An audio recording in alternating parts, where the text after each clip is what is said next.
So we took ads off of STS a while ago, and I've actually been thinking about this. You're probably not putting them back on. No, I was thinking about just demonetizing the channel in general, because it is so.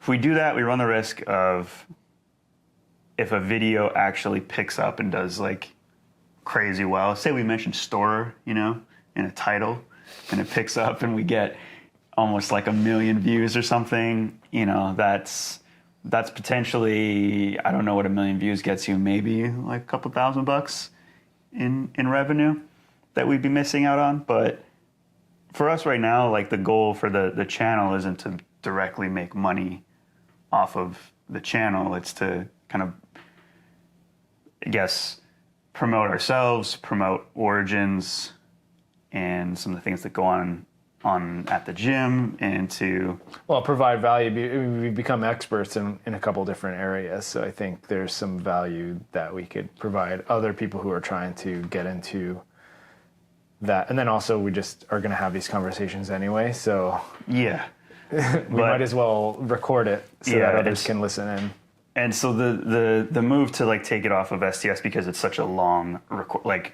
If we put this up, it's an hour episode. If we click monetize this video, then it ends up with 16 ads, which we don't want.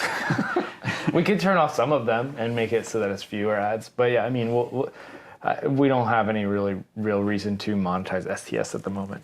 Yeah. I think other videos, it's not too big of a deal. I watch. Do you pay? You pay for YouTube. Yeah. So you don't even really watch ads. I don't watch any ads. I watch ads. I mean, I regularly I'm on YouTube and I have to sit through an ad before I get to watch the video. So I'm it's totally normalized for me. If I am watching a longer form content like podcasts and there's ad after ad after ad, it's annoying, because then you have to click skip ad or whatever. So yeah, I mean, I think I'm pretty normalized to seeing ads, and if people don't want to see ads, they pay for YouTube. I know you do, and also Dylan does as well. Mm-hmm. He's I hate ads, so he's anything to avoid it. I don't understand then how a monetized video makes money, or how YouTube distributes funds if people watching it aren't seeing ads. They use I'm pretty sure if you are watching a YouTube video as a paid YouTube subscriber, they will give the creator a very small percentage of whatever your revenue is, or whatever your yeah, that makes sense. I was just curious if that's actually what's happening, though. I think it is, yeah, because it's I mean, when I go into the channel analytics, it'll say YouTube Premium revenue, so what we've got, and it's usually really, really low, because I think there's a small subset of people that actually pay for YouTube Premium relative to people who just watch the ads. Right. So part of the reason that I'm starting with this is because after recording last week's episode, we ended up watching Julius and MoveMeg, the collaboration for what's the video title? Drops from the Top. Drops from the Top, and it's behind a paywall, but it's only $3. Yeah, USD. I think $2.99 USD. Something. Yeah, it's almost a price where it's why isn't this just free? Is kind of how I feel about when it's that low, and I'm not I like the idea of, but it's also low enough that it's it's only $3. I'll pay for it, And I like the idea of parkour films moving behind paywalls, like series and things like that.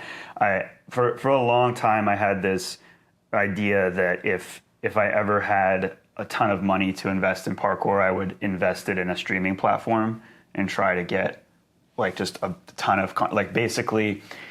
And this would need a lot of money, but I would try to fund teams and things like that, and try to get them to remove content from paid platform or free platforms like YouTube and put it behind something. If like, So, like- whenever I was asked if I had So like a lot of money Netflix for yeah. parkour, so that there's like documentaries or short form action edits or whatever, and you're just releasing stuff all the time. Yeah. And you just have partnerships with these various teams or individuals who are making the content. Yeah.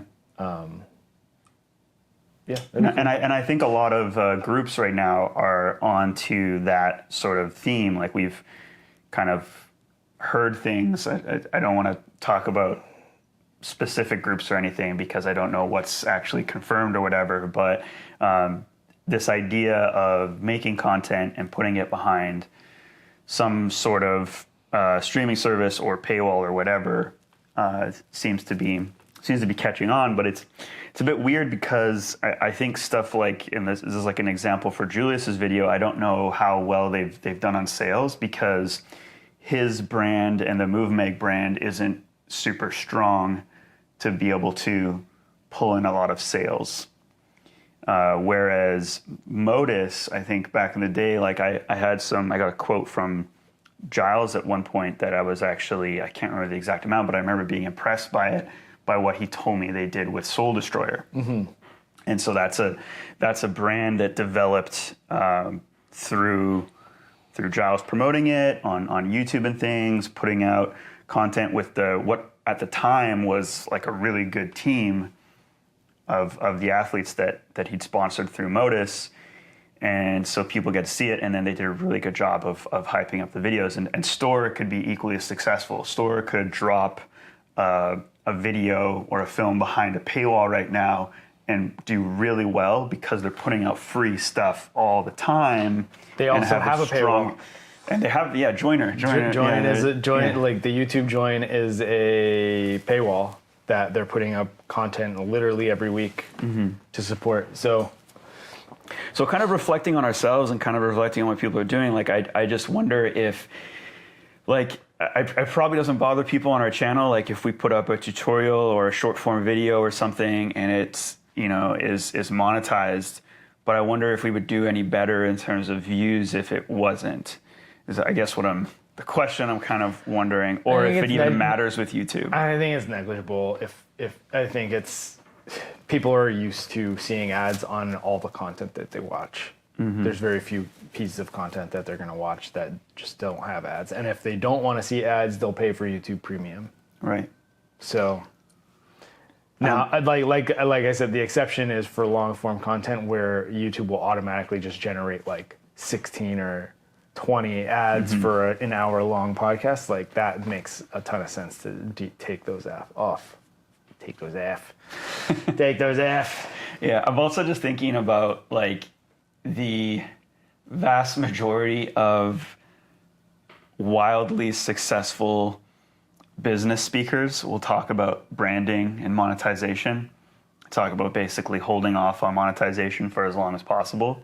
And it really makes sense because as soon as you, what I'm wondering is YouTube different? Is YouTube different in the sense that it's already a free platform and people are used to seeing ads and they associate those ads with YouTube, not with the brand who's featured in the video? Yeah, I think it is different, except in the form of long form content. It's like if you're watching an hour long video and there's an ad every 5 minutes, that's going to get real old really fast and you're going to get really annoyed unless you are so bought in to whatever these people are talking about or whatever the video is that you must watch it. Then you're not going to care as much. And so like you're attached to the brand. Right. So yeah, that makes sense. But like, I don't know, 10 to 15 second ad before watching a 5 minute edit or a 10-minute edit. Well, if they're used to it too, like I think, because that has to do with the YouTube brand. Well, and that's not asking people to shell out any money. Yeah. They're just shelling out a little bit of their attention. Because I tell you what does bother me is like recently I found that a lot of retired MMA fighters are creating YouTube channels So famously, like Chael Sonnen has over 1 million subscribers now, but there's a bunch of other ones that are trying to basically follow along and do the same thing, and they all have plugs mid video, which is something I'm really. If we do get more successful, if we do get more subscribers, and we do attract some sort of sponsor that wants us to do something like that, I don't know how I'm going to feel about it right away. Because particularly, like, I don't want to read a script for like a product I don't use, for example. Oh yeah, that feels weird. Mr. Beast, I think, is really good with this, and because he makes the ad entertaining. Mm-hmm. So it's a fun project for him to do, and it makes it entertaining for the watcher to watch it as well. So it's not like, oh, I'm being pulled out of this video for this ad. It's like, oh, I'm just like participating in this video to watch it. His brand is also like super strong. But it's funny who. But it's because he does stuff like that. Yeah. Because he's playing the game really like intelligently. Yeah. Like recently, there's a retired MMA fighter, UFC fighter, Daniel Cormier, who at the beginning of one of his videos, he said, "Hang on a second, guys, I just got to pay the bills real quick," and then like starts going to his thing, and it's like, pay the bills, man. You just got off of a broadcasting job. Like you were just commentating at a UFC fight, which. Who knows how much that pays? Probably a friggin' lot. Probably more. You probably got paid more than the people fighting. Mm-hmm. And you're like, I got to pay like, come on. You don't, like, really? Yeah. So I feel like in those sort of cases, like sometimes where it's like you're trying to build a channel, I don't know, like Jimmy the Giant, who I unsubscribed from, but Jimmy the Giant, I started really early with like Vite Ramen and stuff, putting in the ads that he made. But yeah, it's kind of a thing where I understand, and you see it in parkour too, where affiliate codes, like save 10% on spyglass clothing in a caption or something, it's all over the place. But I wonder, and I don't think people care about that because they don't see it. Like that's like, you're not even trying to sell something. But I don't know, when you have like a can of something in a photo or like or a video, and it's just like, oh, okay, I'm not following this person to really see this sort of thing. So I don't know what the game is. I'm trying to figure it out. I'm trying to like at what point should it's probably harder for parkour athletes, but at what point should they be trying to either sell you something or ask for money for their content? Yeah. I mean, the general recommendation is like give away a ton for free. Mm-hmm. And then when you've built a really solid brand following, then you can start charging for it or charging the attention, right? Or like using that. And yeah, I don't know, like if you have a massive following, then maybe that is. And the other thing too is like if you make it entertaining or interesting for your followers or your subscribers, mm-hmm. then it's win-win, because then you're getting paid and also entertaining. But whenever I'm like scrolling through the feed and I just see like this is clearly an ad, they're not doing anything interesting in this. Mm-hmm. It's like I just get out of it as soon as possible. Yeah. So I don't give the attention because it's just a waste. You just reminded me too. I always appreciate Brody Pawson's ads. Yeah. So he always throws down. That's the thing. He's always doing something cool, and then it's just like, oh, I got a shot of a watch now. Yeah. Like and it's filmed really nice. Yeah, so it's just like, oh. And I'm not gonna buy a Mito watch, and I'm not going to buy like Bang Energy or whatever it is, but it doesn't bother me that I'm being sold something. I'm just kind of like, oh, good for him. And, thank you for actually throwing down and doing some good parkour in this clip instead of just, showcasing the product and then doing like the easiest stuff you doing a crappy backflip or something. That's the thing is like, if you're still able to provide value for your audience and then also like showcase whatever product it is, then like more power to you. And I think that's a good thing. And Brody also has the number of followers that you need to support that because he's not going to lose a bunch of followers just because he did one ad. He's got close to 1 million, I think. Yeah. Well, I think part of it too is not necessarily the idea of losing, and I guess this is where my YouTube example, kind of after talking this out now, kind of makes sense that YouTube putting ads on videos, because YouTube didn't always do that, they became the best and most popular platform for watching videos, like basically homemade videos essentially. But also you have professional ones on there as well. But they became the place where everyone goes to watch longer form videos. And so then they were able to put up ads, similar to like Facebook holding out on ads for a long time and then putting into it. So I guess what I'm kind of more wondering is when we go back to these ideas of putting films behind paywalls, I think everyone's leaning into the idea of like asking for support. So it almost becomes like a charitable thing, right? And I don't think they're thinking long-term like scalability. I don't think they're thinking long-term of like, oh, maybe if I just put up, which again is going to be harder because I know a lot of parkour people out there are broke. So it's a tough one. But I think if I was going to put up some sort of platform, like say a MoveMag platform where they have like some videos up, and I think they did this for a while too, like they have some free stuff up there, but the idea would be like just put it up for free for as long as you can, and then charge later, because you're going to build an audience easier if it's free. Yeah, well, it's like, here's the thing is you need to prove that you're going to make good content first. Yeah. And I think that's why store can get away with charging money for their their join platform, is because they have a proven model of demonstrating that not only can they like do cool stuff, but they can make it into really great videos and tell great stories. And so they've proven that, hey, we can entertain you, so you should pay for this extra stuff, because there's going to be definitely some entertainment behind this paywall. Yeah. Well, also their clothing. Yeah, sure. Like they're always, it's always a clothing is a form of like monetization for them. Oh, it totally is. But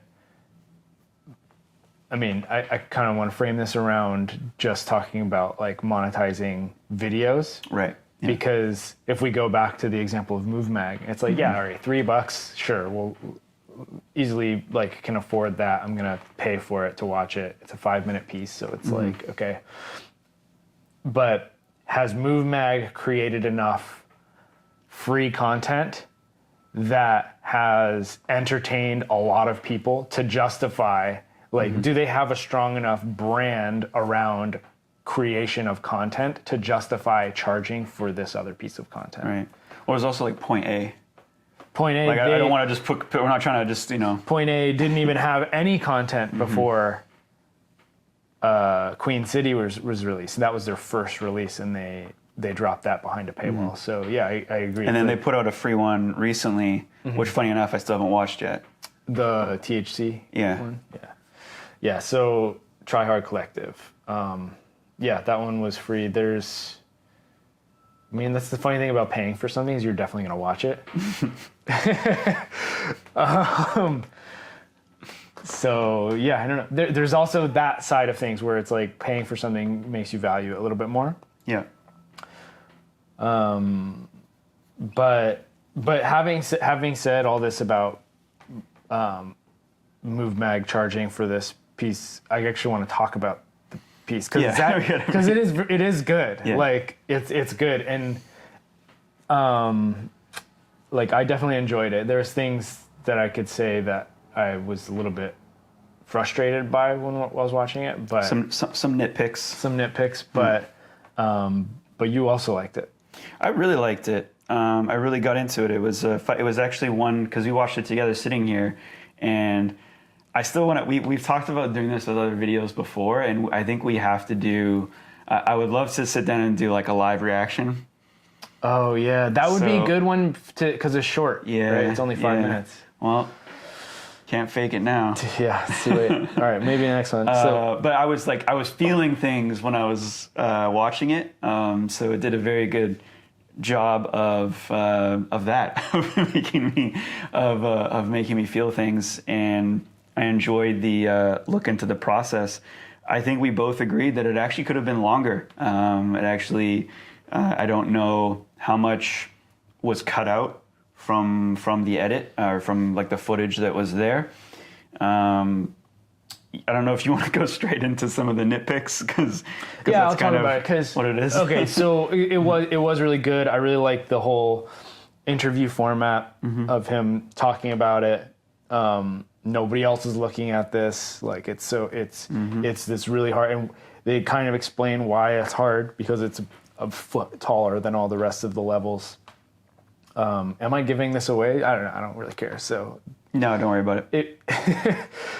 But I was annoyed that they didn't really talk about his technical process in doing this, because I was actually following him when he was going through doing it. I think he was doing like longer Instagram videos or lives or something like that. I can't remember because this was a while ago. But he was basically like, so there's the walls, and then there's a railing on top of the wall, but the railing is made up of like 4 railings or something like that. And so in his preparation for doing it from the top, which is like a foot or so higher than the other ones, is he worked his way up the railing. So he had his hands on the bottom railing, then the second from the bottom, then the third from the bottom, and then the very top rail. And he worked up to doing it that way. And that was a story that could have been included in Drops from the Top that was completely omitted. It was just... Was it completely omitted, or did you just see him holding on to a bottom railing at one point, but they don't mention... You're right, because we talked about it after. Yeah. And I was like, oh, I didn't even realize that was... I understood that doing it from the top was it, but even as a parkour practitioner, even as someone who's being given the information in the film, I missed out on the details of like specific details of why the top one was that much more difficult, other than it being higher. Because that was when I was thinking about it, I was like, oh, just I guess no one's done it from the top because it's like another story higher and that's scarier. You know, was kind of my my thinking. I had to like watch it again to be like, oh, this is what you're talking about. Yeah. So it kind of went over my head, unfortunately. Big dumb. But that's the thing is, it was on them to tell the story, and they missed an opportunity to tell a little bit deeper the story about, and like make it even more clear. Like, no, this is actually substantially higher. In fact, I had to do it from the top rail on the lower sections before I could do it from the very top. So that was my one criticism, and this is like, it was an otherwise really well produced piece, and if I hadn't known some of the context from like watching him do this like when he originally did it, I probably would have enjoyed the film way more. Okay. Yeah, because I had not seen... Because I knew some of that extra context, it makes me like a little bit annoyed that they didn't include some of the, like what I thought was like such a cool process for basically training his brain to be able to do it from a higher drop. Yeah. So, yeah. Otherwise, really good film, and I enjoyed it, and I agree it could have been longer. And I wished it would have included some of those details, like a little bit deeper into the process behind doing it, but not too much longer, because I actually like that it kind of kept it. It ended, and I wanted more. That's usually a good sign. So like definitely no more than 10 minutes. Yeah, sometimes I watch these things and I wonder at what point did this become a documentary? You know, within the process. Yeah. So you have Sean Andres. I don't know how to say his last name. fine. And it's Julius Porter we're talking about. So Sean is the one doing, I believe, all of the recording, all of the filming. And so at what point, I wonder, did they decide, like, okay, this is going to become a film versus like, hey, can you just come out and shoot this for me? Because you look at the interview shots, which I'm assuming were done after the fact, and you look at the gear for the interview, so they have like lighting and stuff like that. And the one thing I was just wondering was, why didn't someone just like put a GoPro somewhere? You know, because at the end of this film, you only have like one shot. This is a really beautiful shot of the descent, and I wanted to replay, because what we ended up doing was like rewinding.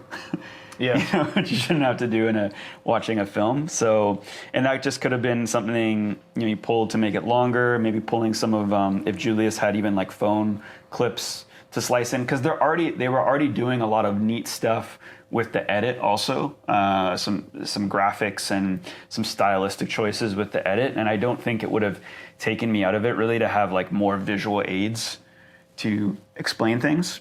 Anyways, we're nitpicking here. Like I said, I still really, not knowing everything you know about it, I still really enjoyed it. I actually was curious about, we can get into this in a moment as well, how Julius is doing. Because I know he had an injury last year, and I'm assuming it was definitely before doing this. Had to have been. Before doing what? Before doing the descent. No. Or after doing the descent. He did the descent Yes. before getting injured. Yeah. Yeah. So I think, anyways, good.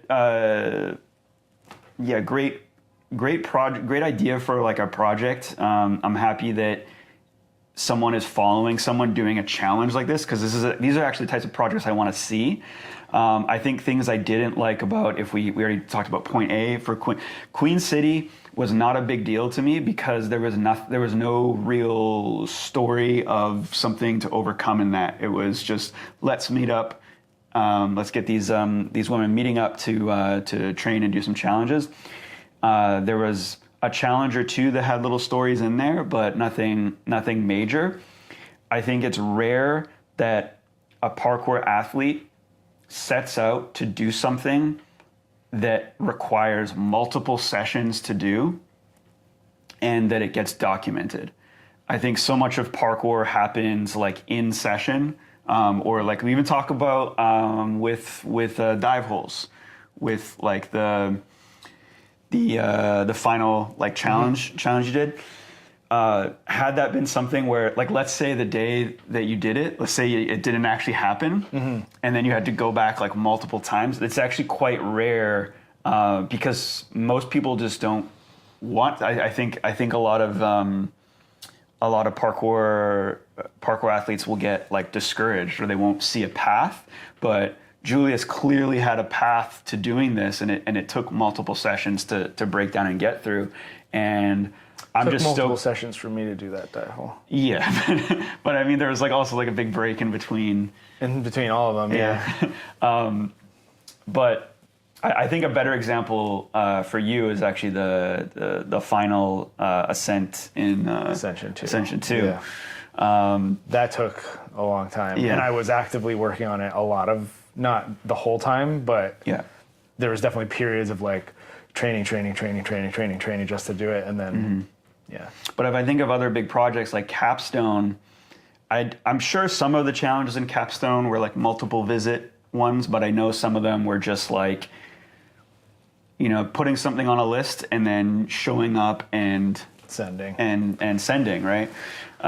Which is incredible, like that those guys had the mental fortitude to do that. But I really like seeing something being like projected over a period of like sessions, because the person doing it's so ambitious for them that it required all this like extra work.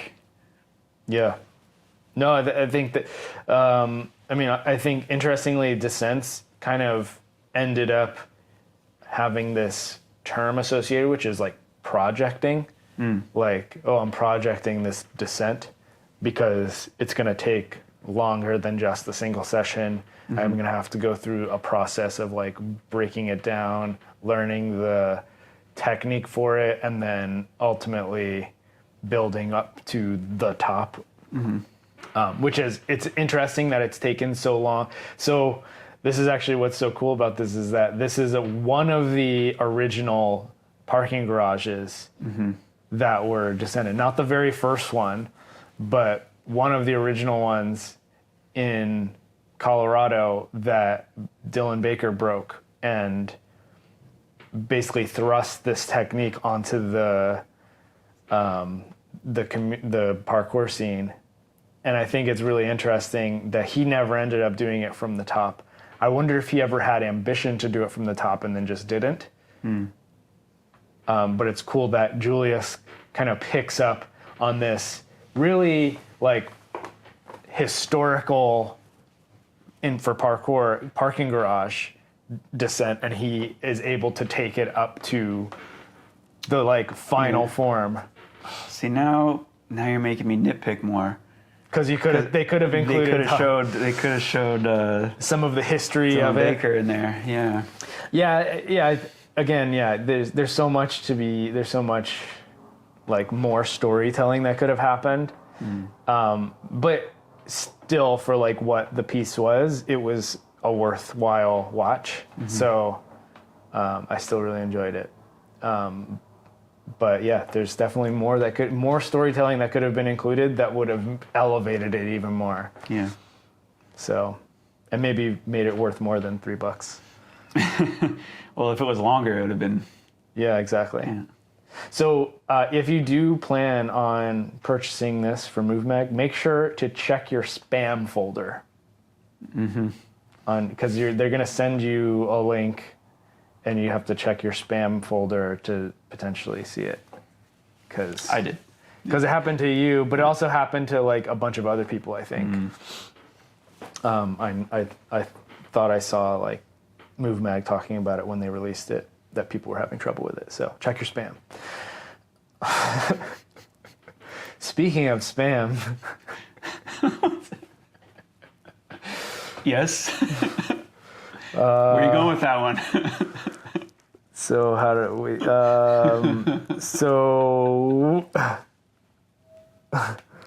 I got nothing.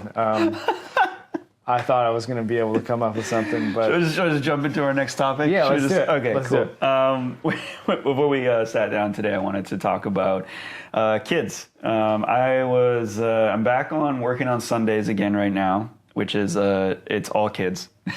Sunday mornings at Origins is all kids, and kind of reflecting this weekend on just the changes in general over the last, over a decade. So before I opened the gym, I was not coaching kids. I was only coaching teens and adults. My experience with kids has more to do with my first job, which was being a babysitter. You were a babysitter? Yeah. Who trusted you? Oh, come on. Trust me right now. So, as a teenager? Yeah. Oh, interesting. Yeah, I did quite a. And so, like, I've always, I've never had an issue hanging out with kids, playing with kids, taking care of them, that sort of thing. But there was this gap in time of not working with any kids at all. Probably close to like a 10-year gap. And then here we are, like another 10-year progression of consistently working with them. But I wanted to ask you first, what do you feel like for you as a coach, like what has changed for you in the last decade of working with kids? Oh, okay. So there's a lot that's changed. And I actually want to relate this to, there's this concept that I learned this in psychology when I was studying in university. But there's different parenting styles. Have you heard of the parenting styles? No. Okay, so there's 4 parenting styles. and one of them is neglectful, which is basically we don't need to talk about that. It's just like obviously Sounds bad. self-explanatory. And then there's 3 others that most people fall into. It's authoritarian, authoritative, and permissive. And so I'll explain what each of those are in like as briefly as I can. Authoritarian is like everything is my way as the parent. It's not really considering the thoughts or feelings of the child. It's all about me as the parent and what I want you to do. And it's there's not much like room for independence for the child. It's kind of like very strict. Then there's then there's permissive, and permissive is kind of like you're really buddy with your kid, and you just kind of like they kind of get away with a lot. It's like ha ha ha, that's just little Johnny, you know. And being permissive is kind of you almost look less as a parent and more as a friend. Mm-hmm.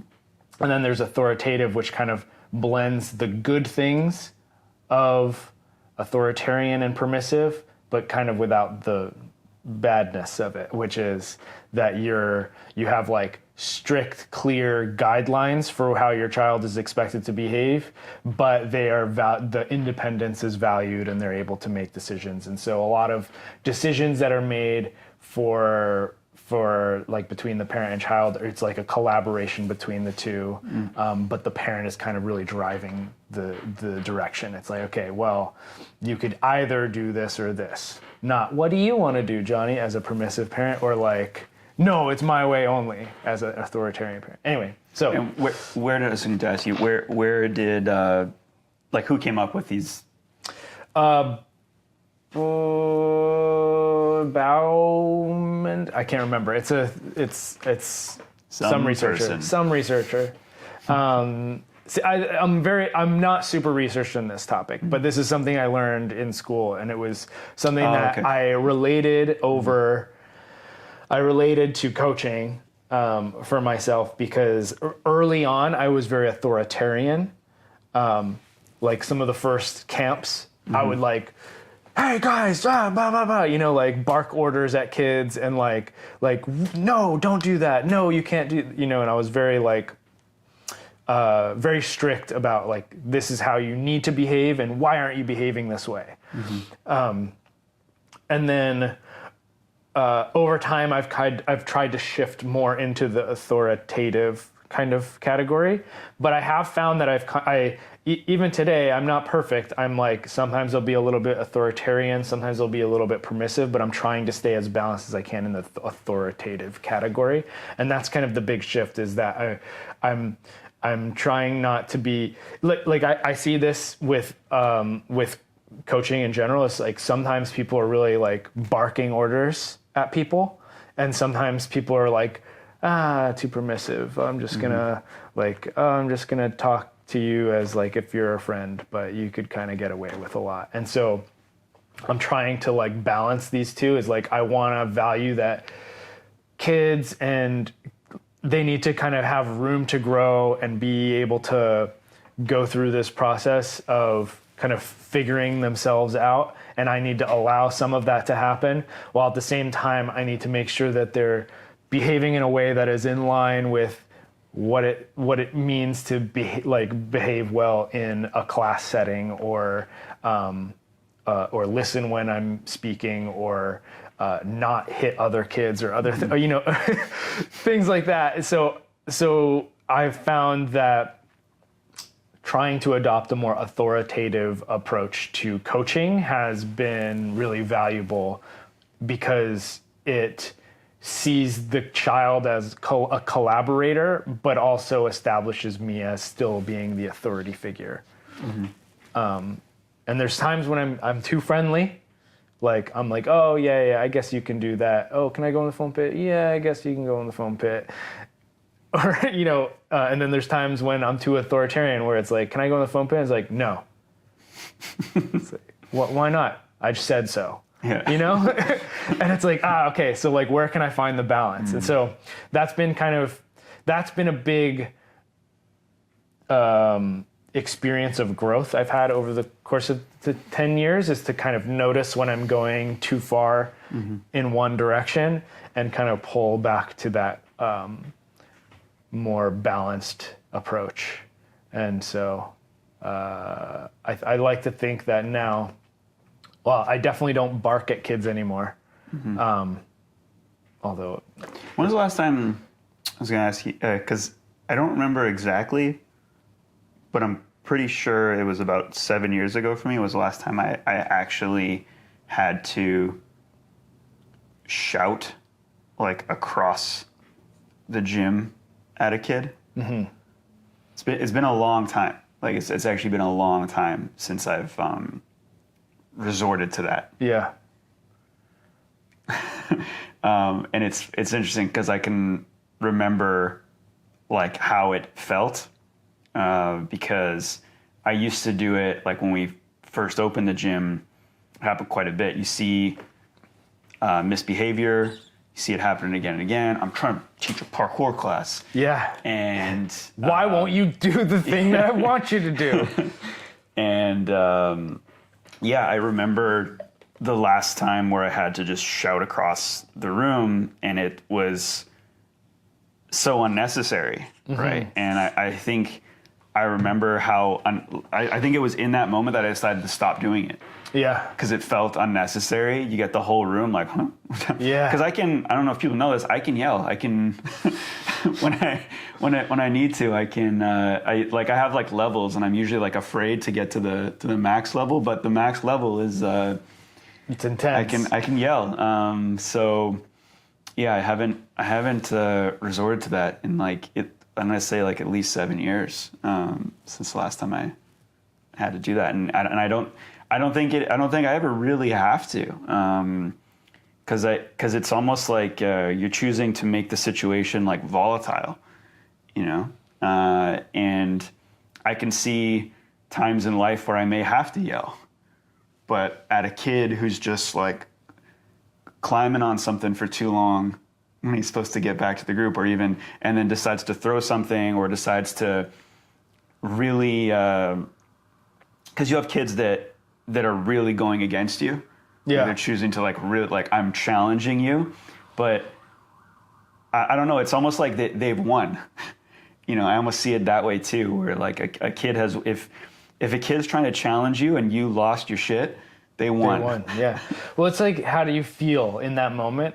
Like emotionally, do you feel like you walk away from that situation like, I really handled my emotions very well in that moment, you know? Yeah. No, you feel like red in the face or the ears, and you feel like this intensity, and you feel like upset. Well, I think it's embarrassing.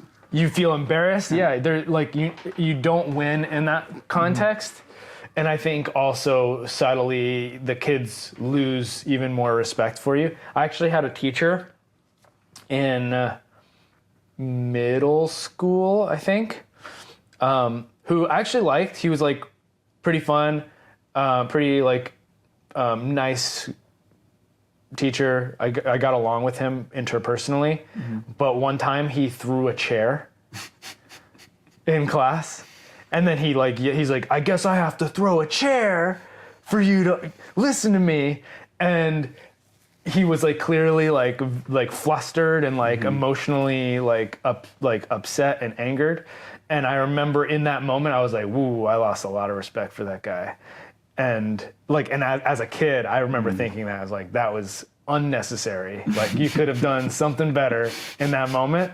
And I actually think back to that sometimes. It's like, especially as a coach now that I deal with kids all the time, I like don't want to be like him in that moment, because I want to be respected as a coach, and I don't think you get respect for yelling or screaming or barking at a kid, or at a group of kids. I think you get respect by like showing restraint and control, but also being like from my perspective, I want to have an authoritative tone where kids respect me, but they don't want to disappoint me is like kind of the big thing.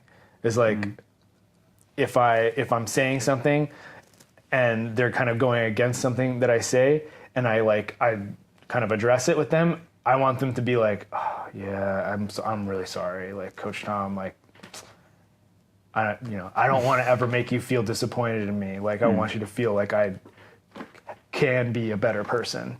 So, Right. yeah, that's kind of like my goal with when it comes to like the interpersonal relationship that I have with the kids. And like I said, sometimes I go too far in the permissive side where I'm just like, you let you kind of walk all over me, or like I'm just your friend here, right? But I try to like catch that when I can, and make sure that they know that I'm still the authority in the room, and you need to like respect that. So, yeah, I think I want to go back on something I just said about like the win-lose thing, because it's not that I'm ever anymore trying to win. Again, like it's not a competition between me and who can. Yeah. When it's actually when I get into those moments now where there's a kid who's like challenging me. I want to figure out why. Yeah. Soon is more like the answer, because trying to win against, trying to compete against them in any sort of way is going to bring out more of that behavior, obviously. And so I have to figure out why, which is hard when you're, coaching a group. I think so much of working with kids, and I have conversations with my wife Gloria all the time, who I've learned a lot from, because she has to teach something way harder than parkour. she has to teach kids piano, and she's excellent at working with kids. But some of her like whenever I go to her for advice, a lot of her resolutions are easier because it's one-on-one or a smaller group. Yeah, I was about to say, like, does she ever do group?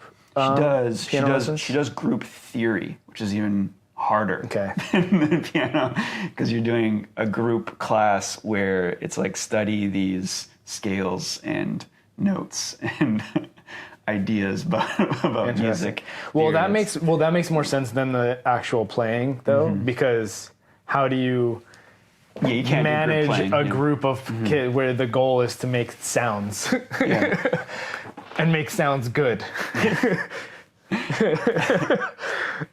But also, like, I guess on my my progression over the last like 10 years has been more to do with like what is the goal that I'm trying to achieve in this class. Like what am I here for? What am I trying to do? What's important?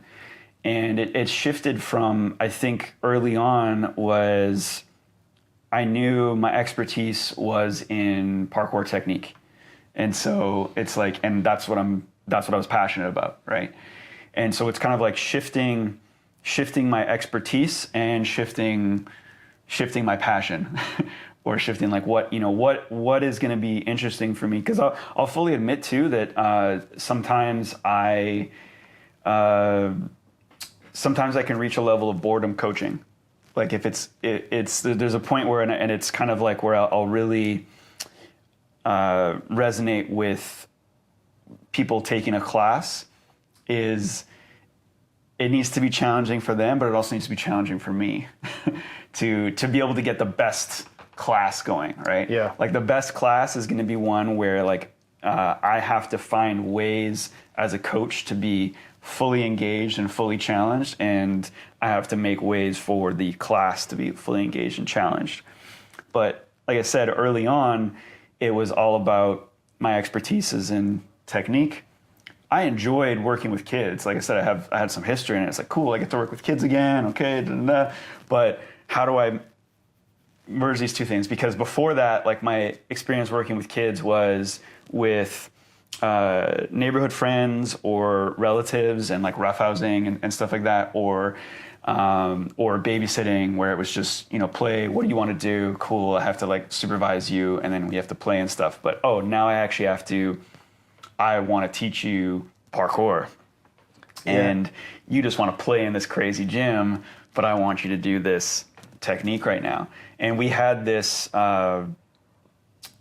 mantra, I guess, that we developed where early on, and still now actually, we still do it, but we refuse to make our parkour program about games, which is what a lot of other parkour programs I know are. It's about just games because like we can get kids to play games, we can get kids to do these sort of movement games, but we were like, no, we're going to teach them techniques. We're going to teach them parkour the way that we know parkour, and I still think we do that.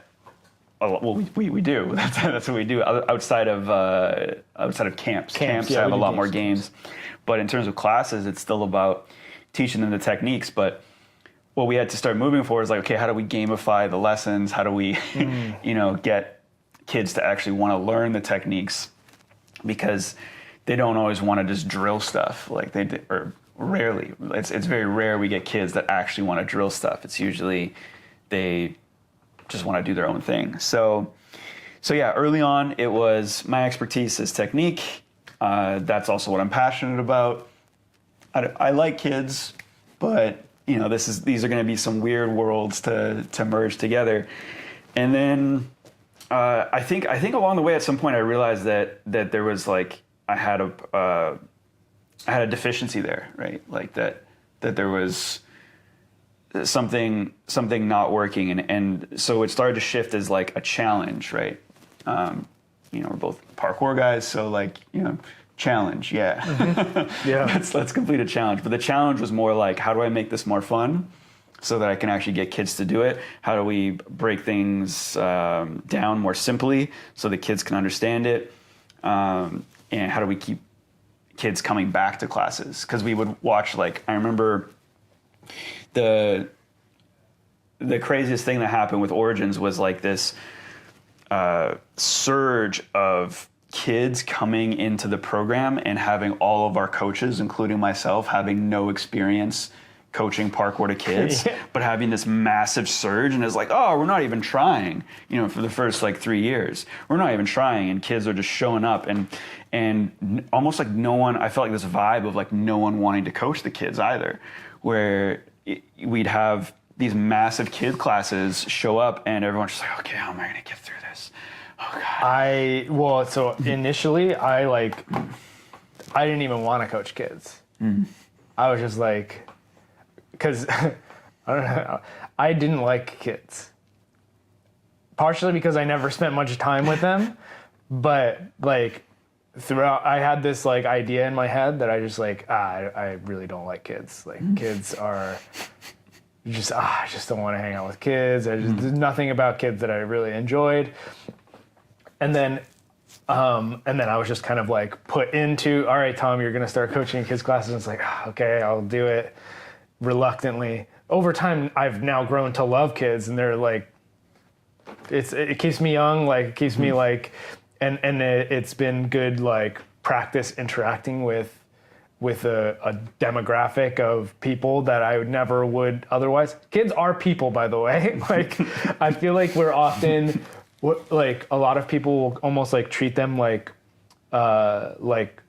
dogs or like pets. Well, it gets back to that competition thing, where it's like, you're and the authority, right? Where it's like, oh, I am more intelligent and larger. Yeah. And I've figured out the world more than this other being, and so like they're like a lesser being. Do it, like do the thing. Like, yeah, but the way you speak to them. Like, I also think about, we were talking about barking orders or like yelling at kids. Would you ever do that to an adult? Like, yeah, well, that's the thing you have to realize too, is like, am I teaching? Would you ever yell like at the top of your lungs at an adult who just wasn't listening during a lesson that you're giving them? When I was referring to the yelling, like when do I need to yell? And because it's a volatile thing to do. Yeah. And it's like when that is required. Yeah. When you know, if if I'm witnessing violence or something, or you know what I mean, Yeah. like something serious, that's when you bring that up. Yeah. Exactly. But in most scenarios, you don't need to. Yeah. But anyway, what was I talking? Oh, I never liked kids, but then I grew to like them, and they're I view it actually. I view coaching as a challenge, and even for adults, I view coaching as a challenge. And if I really related with what you said about like trying not to be bored, because we have been doing this for a really long time now, and so we need to find ways to keep ourselves engaged, because the more engaged we are, the better class experience that our students are going to have, whether they're adults or kids. But yeah, I view like working with a group of kids as a challenge. And yeah, I'm not going to lie, there's times where it's like, this group of kids is really challenging. Or like, you know, these kids are all over the place, like they're not listening or whatever. But sometimes when I'm put in those scenarios, I actually rise to the occasion and I get the most out of them, because I approach it like a challenge. Like, okay, how am I going to problem solve this? Instead of just like being overwhelmed and like giving up, like, they're just going to do whatever, so whatever, you know? I try to like work with the energy that they're bringing and see if I can direct them. And as much as possible, do that with an authoritative approach. And yeah, I mean, it's interesting because I've definitely improved a lot over the course of 10 years. I'm definitely a much better coach working with kids, and I'm much better at working with kids now than I was when I first started as a kid-hating individual. So back to what I was saying about like the progression is we had that peak. I remember like 3 or 4 years into running the gym, we had this peak, probably about year 3, where kids' classes were so big, but I think if I walked into one of those classes right now, I would be like, this gym doesn't know what the hell they're doing. Yeah. Like this place doesn't, this is about to fail, and it did. Like there was a low point for Origins around like year 5, year 6, where these kids classes that we did not have to try to fill, all of a sudden were not full anymore. You know? Yeah. All of a sudden there's no more kids.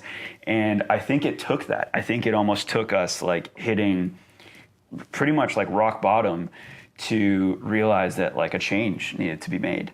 And like I said, I started with this sort of thing where it's like, yeah, I like kids, I like working with kids, but couldn't mesh the two. Couldn't mesh the passion and the geek in me for parkour with the I enjoy working with kids.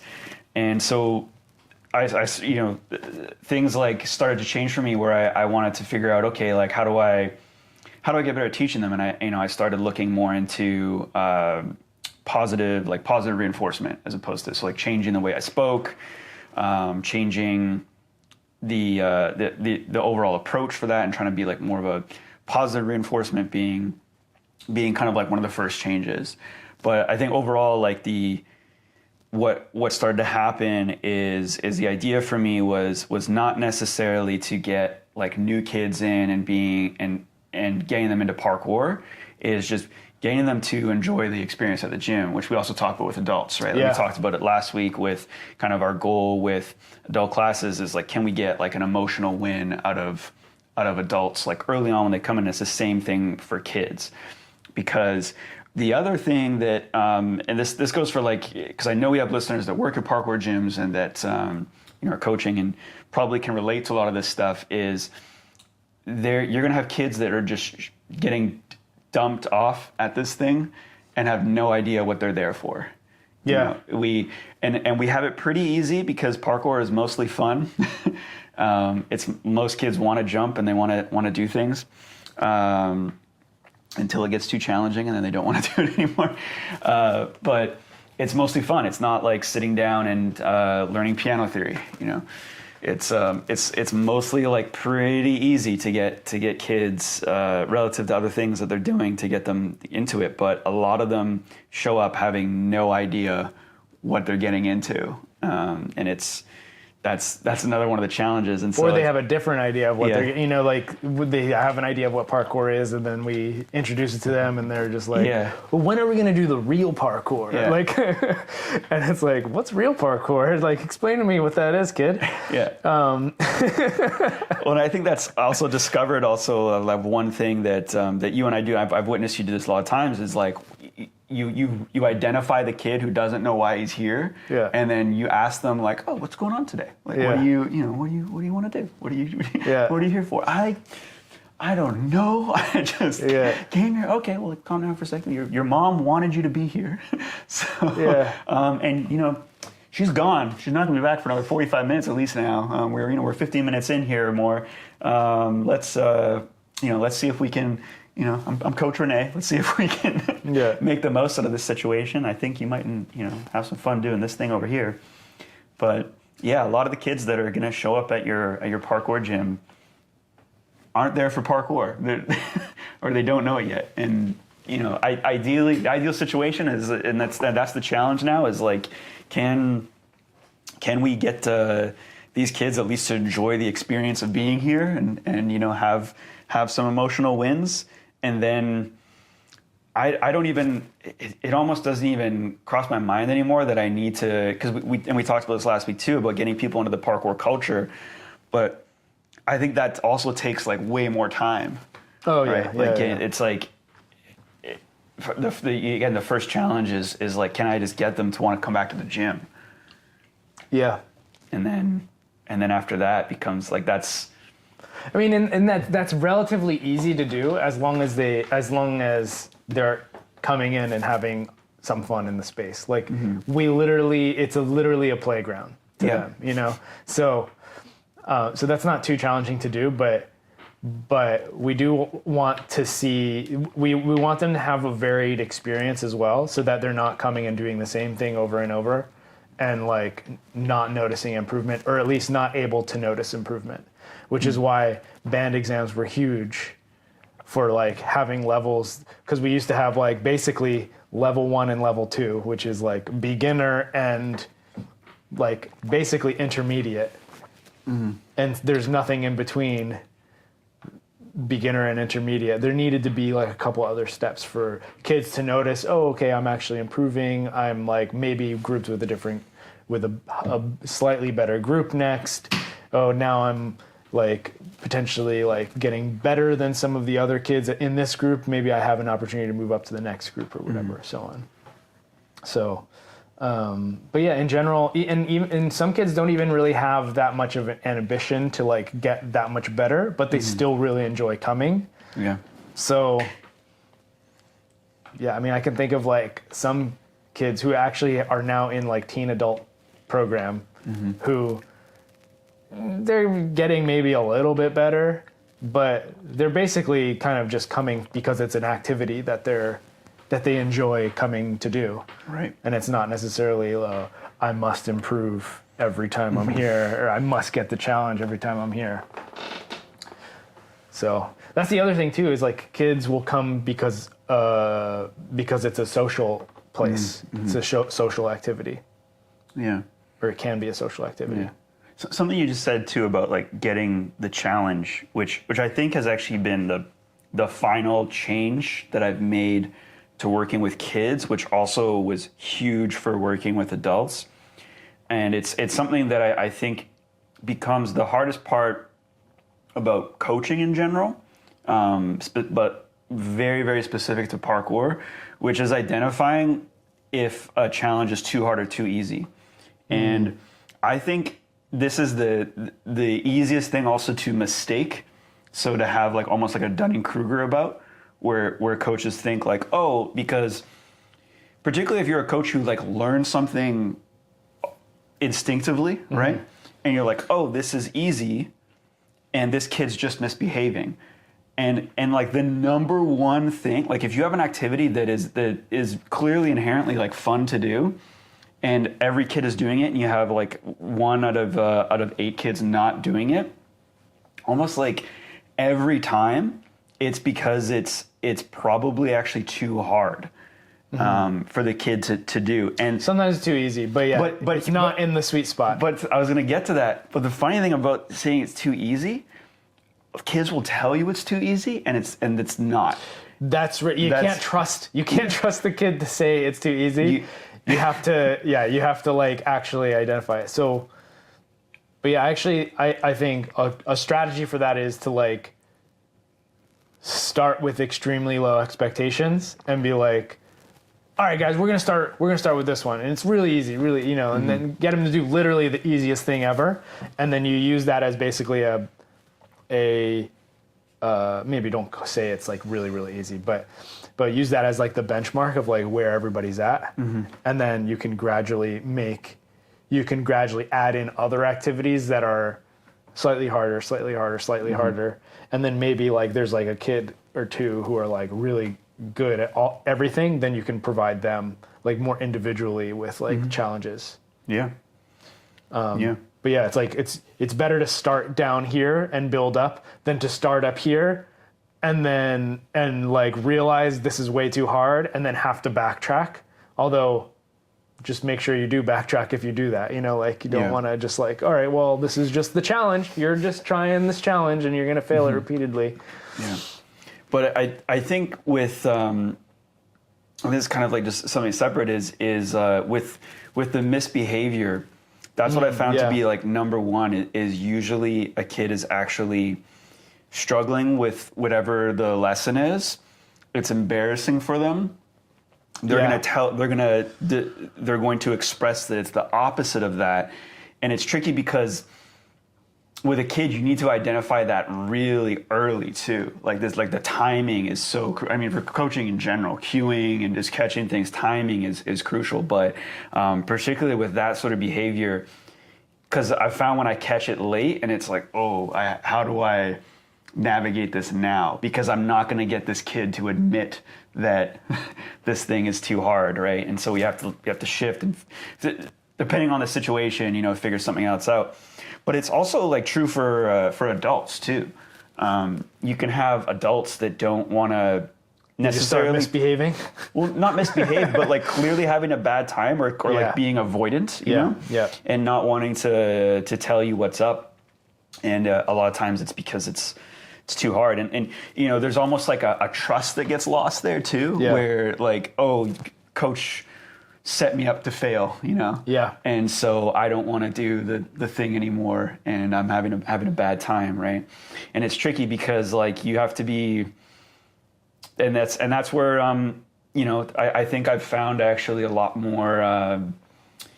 I was going to say I still enjoy it, but like found ways not to get bored is actually when I can really identify and try to solve those problems where it's like, okay, this person's struggling.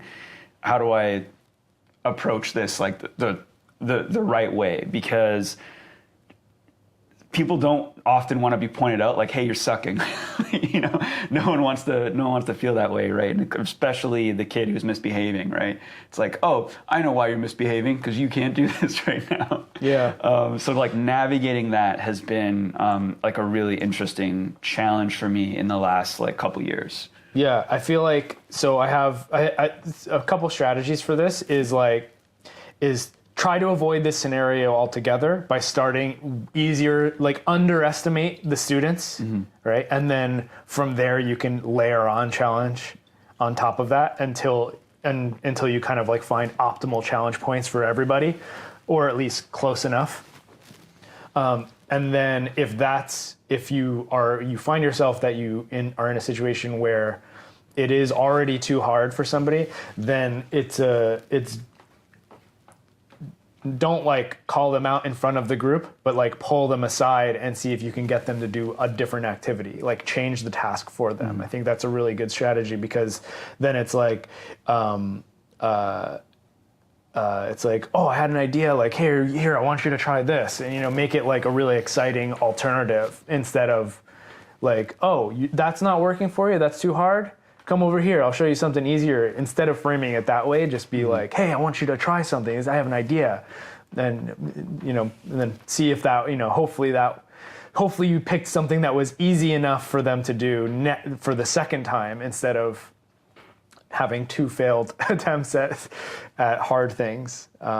So those are the strategies that I would use in that context. But you're totally right. Is people will act out, or at least kids are likely to act out when they can't do something, and it's because they're potentially embarrassed of the social implications of it. So they're oh well, hey, isn't it funny if I do this? You know, or like I'm doing this thing that's way harder over here. Yeah. But it's actually like, oh, I can't. I remember actually one time identifying with a kid where, and I think this is where it actually really struck me that it was an issue, because I think he was, we had some precision beams out, and he was striding them, but I wanted plyos. Yeah. And I was like, oh, feet together. And then he just, I can't. He just looked at me and said, I can't.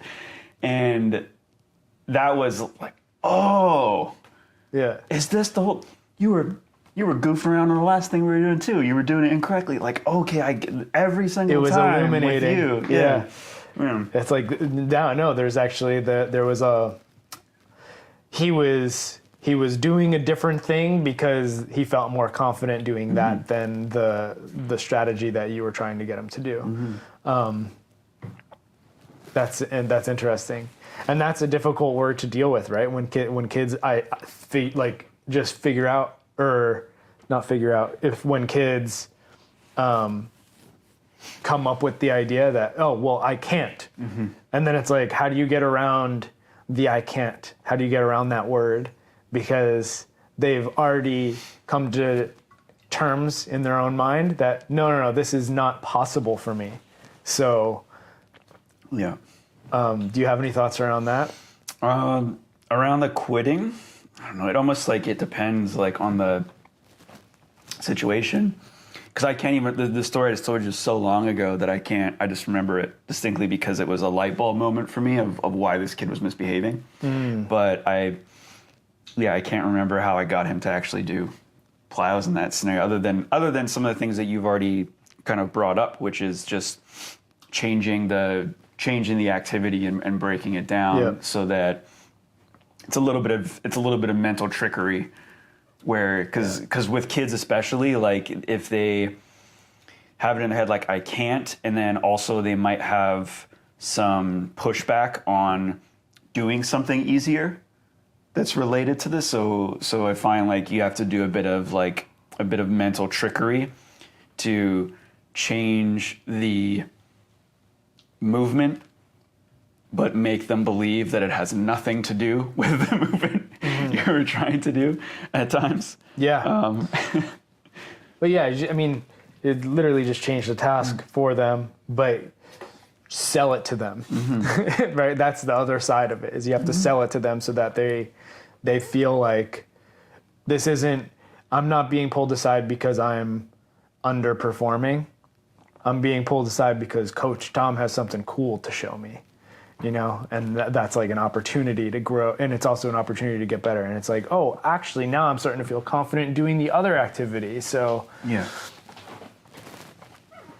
Or the original one. Yeah, I'm actually struggling to come up in my head the last time I had to deal with someone like really, I'm going to say a kid, because it happens with adults actually more, the I can't do this or whatever, and that, you know, it's easier to reason with with an adult and try to, and they're more they're more happy to try alternatives, whereas kids don't want to try the easier thing, right? But I'm struggling actually in my head to come up with a recent scenario where I had to face that. So that's why it just comes back to, like, I guess it depends for me on what the thing they are claiming they can't do is. Yeah. Yeah, that's true. But, Yeah. but I don't know if you have any like recent. No, actually, I don't have any recent like I can'ts. I actually, surprisingly, and maybe I have, but it's kind of like gotten to the point where it's natural for me to just when I see kids struggling or even not participating, it's just, it's an automatic response now. I pull them aside and like get them to do a different activity because number one goal for me for students is time on task. If they're doing the task, that means they're probably enjoying it. So enjoyment is embedded in it. If they're doing the task, that means they're probably working towards improving it or just going to eventually improve it by just sheer number of attempts. And so if they're not on task, they're potentially disrupting the class in other ways. So removing other people from being on task. And so that's like the number one thing I try to like address is, or they're waiting in a line, right? Lineups. I can't stand seeing lineups, like a lineup of like 8 kids in line, and it's the only activity. It's like, well, this is something early on. I remember when I began coaching alongside you that you had brought up was like the concept of lines. Yeah, and it was like something that we tried to cut down on. Like, we've been doing that we've been shortening lines for a long time. If you have a really big lineup of kids, they're more likely to start acting out because there's time that they're not engaged in a task. So they're going to start touching each other, or pushing each other, or chatting, or talking over you because you're trying to give an explanation. How about instead you just offer a secondary task or a tertiary, a third task that they can interact with while they're waiting for the line, so that you shorten the line as much as possible, and preferably basically no lines, right? If possible, where it's just like, oh, okay, I can just try this infinite number of times on my own without having to wait for somebody else to go.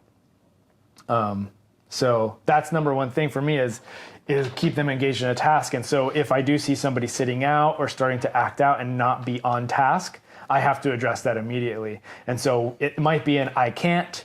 It might be just like they just start acting out because they feel like they can't.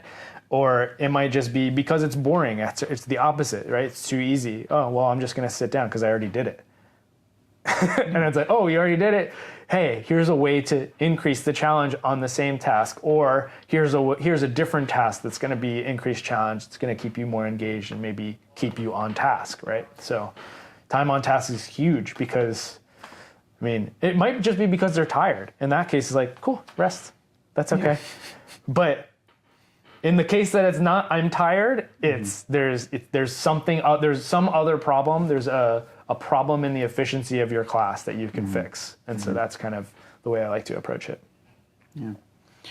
I think there's a lot we could get into on the topic of, because it's been asked a couple of times too, with approach to coaching and things like that.